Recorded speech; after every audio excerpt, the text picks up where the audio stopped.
Hello and welcome to episode 2 of the Live from VR podcast. I'm going to try a little different format this time. Instead of actually doing it from VR, I'm just sitting at my desk here.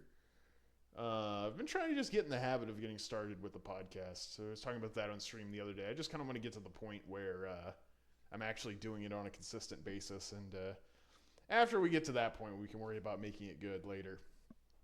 But often requested on the Discord, so we'll try and actually get another episode out here instead of just talking about it. Welcome. Let me open my Diet Coca-Cola here. Delicious. I just wrapped up a Pavlov stream here. I was trying to decide what to play next, and decided to go ahead and go with a podcast stream here instead. I think I have some podcast topics saved. Let's look. I can think of a few things I wanted to talk about, but I think beyond that, only a couple. That's the one I was thinking of anyway. So, one thing I was wanting to talk about is there's this old software development practice called test-driven development. And it's just sort of like another way of coding. Not everyone does it. It's kind of a pain in the butt. But lately I've been finding it's really useful for working with LLMs for coding. And you don't have to understand it that deeply because you're asking the LLM to do the test-driven development for you. I found this works especially well with GPT-4o in Python because it has a built-in Python interpreter. So it can do literally everything within the query and then return to you like what's basically a working artifact a lot of the time. Which I know Claude has artifacts now too, like an actual product called Artifacts. I haven't tried that yet. I keep hearing that's really good. But this approach, though, of using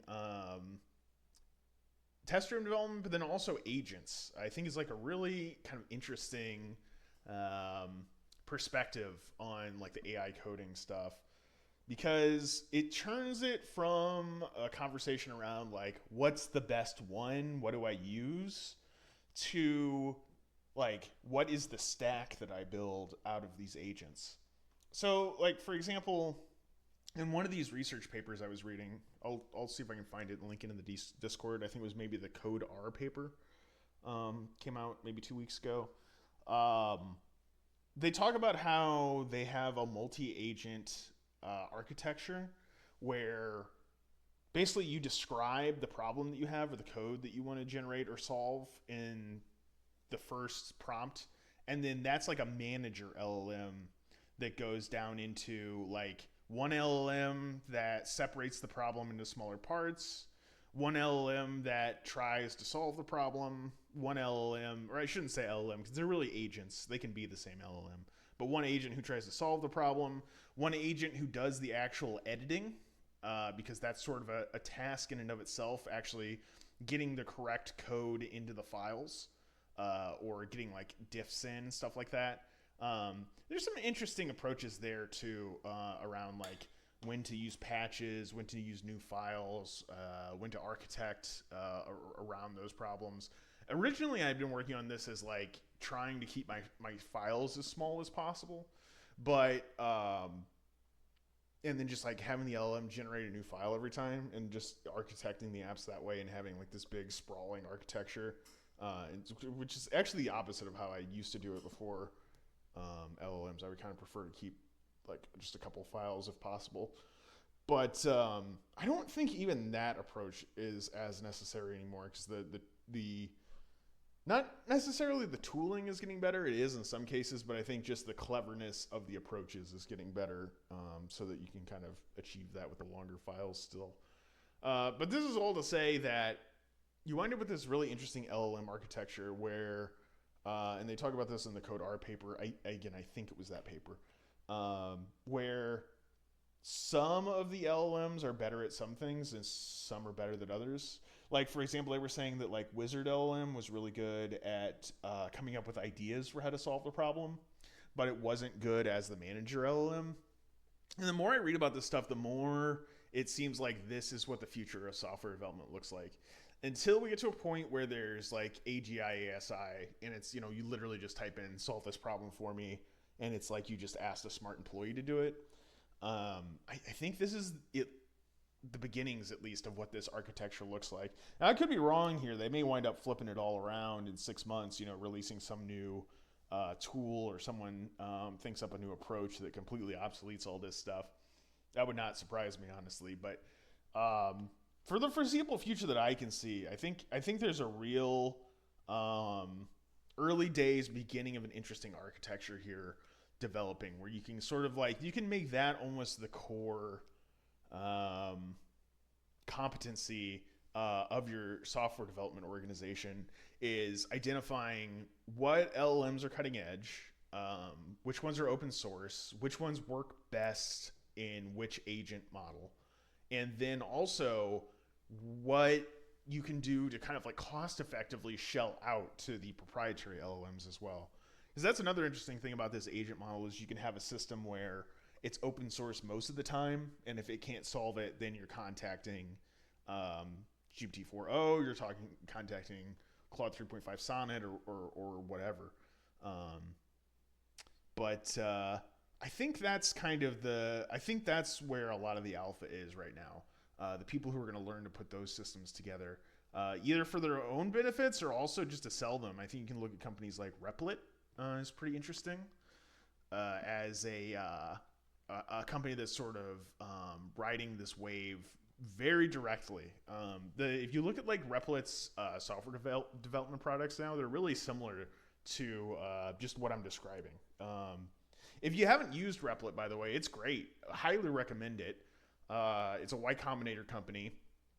It's basically like a text editor in the cloud for code. So instead of having like the stuff installed locally, and also it like solves some of your like dev environment stuff.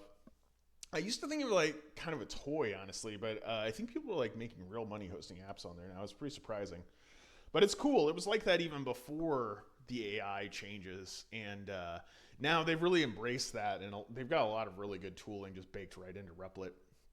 So, I think that's an approach. I think you could build something that you were actually going out to sell, but even beyond that, I think even just for personal use, for me right now, it's mostly thinking about it in the context of what's going to be best at generating Unreal Engine code or generating Python scripts for Blender.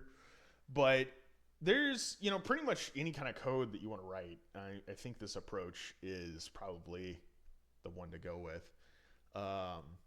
It's just like, if you use it a little, if you mess with it, man, it just really delivers. Because the thing is, I used to do this thing where like I would ask the LLM for a script, and it would give me the script, and I would read over it. It's like, okay, this looks like it probably would work, and I'd run it.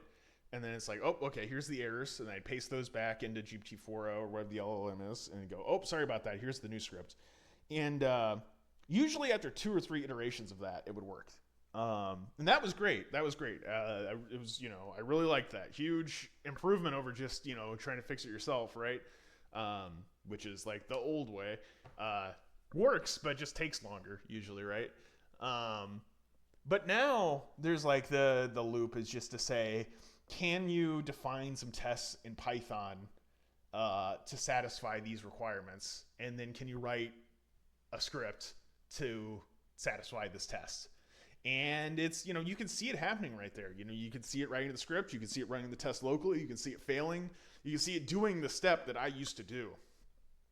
So, yeah, I think that's pretty interesting. It's really been kind of diving deep on that one lately. I think there's a lot there. And I'll tell you what, it feels like there's a new paper that comes out on this every week. I can't remember where I initially ran across this idea. Maybe I just thought it up on my own, this idea of using test-driven development. It just seemed like a good fit. But it's that. It's not just that, though. It's that plus the agent model starts delivering some really interesting results. What else? Let's see. I just finished the Walt Disney biography, Triumph of the American Imagination. Really enjoyed that book. Really great book. Was not what I was expecting. not a huge Disney fan. I watched Disney movies when I was a kid and stuff, but it's not like like I'm watching every one that comes out. I haven't really seen that much Disney stuff since I was a kid. But I like biographies and stuff like that. So, and I had heard this was a good one, and it really was. It was not at all what I was expecting. Really fascinating book.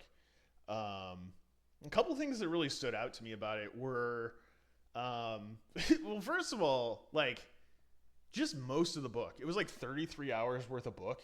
That was an audiobook I was listening to, and the first like 28 hours of the book is literally just disaster after disaster. It's just Disney trying to he's trying to keep the studio afloat. Like they're constantly on the verge of bankruptcy.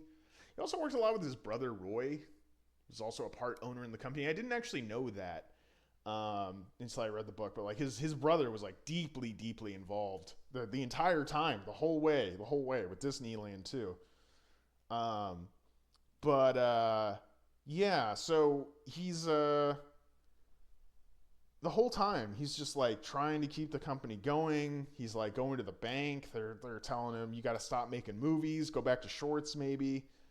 And it just runs on like that for a long time until eventually like things kind of like they have a hit or two. And by this point, by the way, even while he's going through all these problems, even at that point, like Disney was already a household name. Like what was it? Snow White and the Seven Dwarves, I think that was already out. It was like hailed as a critical success, But even then, even during that time period, was still struggling hard. Like maybe the company wasn't going to make it struggling. Really interesting to think about in the context of what and where Disney is today.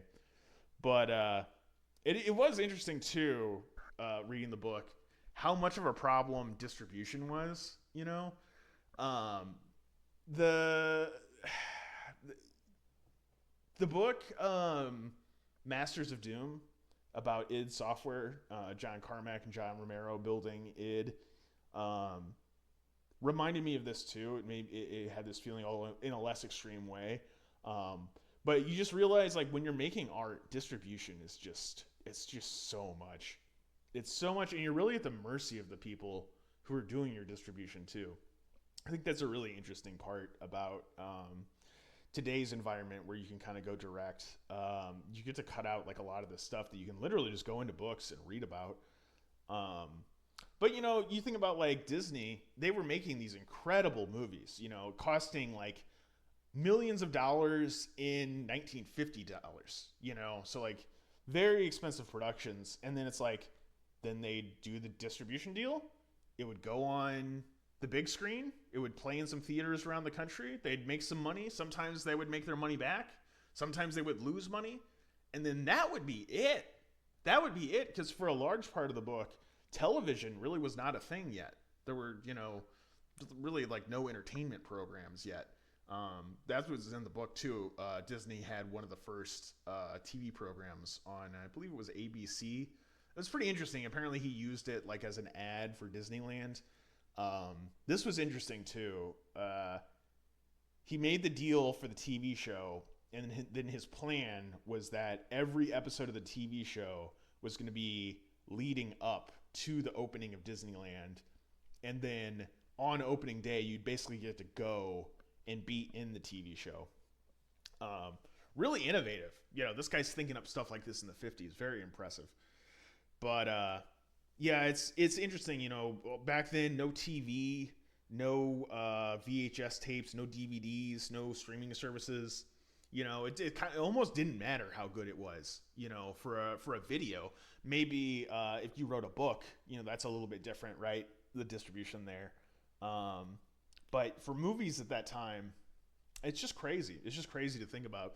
And things changed once they got the TV deals and stuff, and they start being able to like recirculate it and those kinds of things. But it really just makes you realize, like, one, how big of a deal distribution is, but also two, just how lucky we are that like this is the world that we get to enjoy here. You know, where you can just click stream on Twitch, you can just click post on YouTube, on Twitter, whatever. You know, people build their own whole audiences from scratch. I changed it to just chatting, but I didn't update it, so it's still going to show Pavlov. That's okay. Yeah, no, that was a really interesting takeaway for me. And then another interesting takeaway that from the book was it seemed like he was really into like starting things. Like I think Disney is like a kind of like startup founder personality after reading the book. And I think his brother was like more of a like run the big hierarchy kind of personality, which I think is probably why they worked so well together and got along so well together. But you can like in the points, at least the way it seemed in the book, right? Like you never really know for sure from reading a book, but like the impression that I got from reading the book, it seemed like the points that Disney was happiest was when he was like at the beginning of Walt Disney Studios, when it was like him and like 14 other animators, you know, and they're just trying to you know, make something. There's you know, when he was starting Disneyland, and it was kind of like that again. He was sort of like stealing people away from Walt Disney Studios and bringing them over to kind of plan it out and drawing everything up and going around the country and going to fairs and stuff and getting ideas and collecting things. Really seemed to be enjoying himself during that. Or even sort of like his last hurrah was making Disney World in Florida, particularly Epcot. Apparently, he was like really into Epcot. But yeah, and then the least happy he seemed in the book was when he was like at the top of a large hierarchy, like when they had like hundreds of animators at the studio. I mean, he just like, it seemed like he really rubbed people the wrong way too. Like, it wasn't just about like his experience of it. Like those parts of the book, like people talking about Disney in those contexts, like did not have very nice things to say about him. It was apparently like a very intimidating person, would fire people over basically nothing. I mean, it sounded like a real jerk in those contexts, you know? But then you go back to those sort of smaller stakes things and it completely changes. But I think there's a lesson in there. You know, I think it has a lot to do with just personality type and what people like. You know, some people are really just kind of geared for that, where they prefer sort of like the large stable org, and then some people are more geared towards they like the startup life, they like the adventure. I don't think there's anything wrong with either of those. You know, you need both of those people to run the world. You needed both of those people to run Disney. You know, reading that book.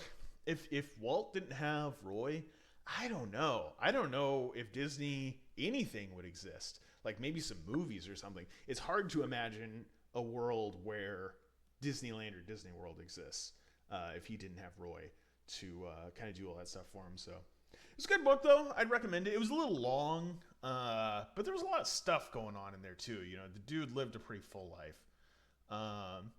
But yeah, I liked that one. It's a genre I read a lot. I like biographies. I really like that podcast, Founders Podcast. Is that what it's called? It's called Founders Podcast, I think. It's either that or it's just called Founders. I think it's just called Founders. It's David Senra's podcast. Maybe it's easier to find it that way. But that was how I heard of this one. He had a couple Disney episodes. What he does is he reads or listens to biographies, and then he does a podcast episode on that biography. Really enjoyable. Big fan. One of my favorite podcasts. Go listen to the Michael Jordan episodes. There's part 1 and a part 2. Those are some of my favorite ones. There's also one that is what's the name of it? It's got a really catchy name because it's the name of the book. It's The Fish Who Ate the Whale. That was a really good one too. I haven't read that book, but I listened to his podcast on it about a guy who weirdly ran like a banana empire. It doesn't sound like it would be interesting, but it really is. It's like, it's crazy. It's literally he is like starting wars in small countries over this empire. Very interesting episode. I'd like to read that book at some point. Okay, let's see. Do you have anything else we want to talk about here? AJ says he missed the first part. That's okay. This is going up on YouTube. That's all good. Maybe we'll just make this a short one. Nice little short 20-minute podcast here. Get to talk about a couple subjects. This is good. We'll just get in the habit, guys. Try and get more of these out here, and then we'll focus on making them good after that. If you're listening now, you're listening to the earliest episodes here. Live or on YouTube or possibly far in the future. Maybe you like the podcast 5 years from now. Maybe it's good 5 years from now. Maybe it's a top 5 podcast or something. And you're like, let's go listen to those first episodes. Yeah, well, I bet you regret that now. No, it's fun to go back and listen to the old ones. I do that with podcasts I like. But anyway, guys, I think that's going to be the podcast here. I think that's also going to be the stream. Thanks for listening. Don't have any intros, don't have any outros. Just kind of me talking about stuff right now. So we'll keep kind of experimenting with the format and stuff like that. It's the name of the podcast is Live from VR, so we're gonna get to doing it in VR long term, especially for the interviews and stuff. I actually really like VR chat as a platform for interviewing people. But yeah, thanks for listening, guys, and I'll catch you on the next episode. I'm gonna go ahead and sign off now.